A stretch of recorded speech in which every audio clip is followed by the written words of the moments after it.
Mangalagiri viewers కాలనీలో ఇప్పటివరకు ఉన్నటువంటి 22A నిబంధనలు తొలగించి ఇళ్ల స్థలాలు రిజిస్ట్రేషన్ అవడానికి మార్గం చూపెట్టినటువంటి మంగళగిరి ఎమ్మెల్యే మరియు రాష్ట్ర ఐటీ విద్యాశాఖ మంత్రి నారా లోకేష్ గారికి ఆ కాలనీవాసులు కృతజ్ఞతలు తెలియజేస్తూ ఉన్నారు.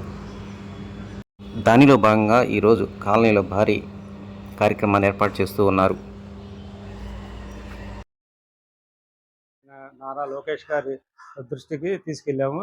గతంలో ఎలక్షన్ ముందు కూడా నారా లోకేష్ గారికి మా సమస్య చెప్పాము.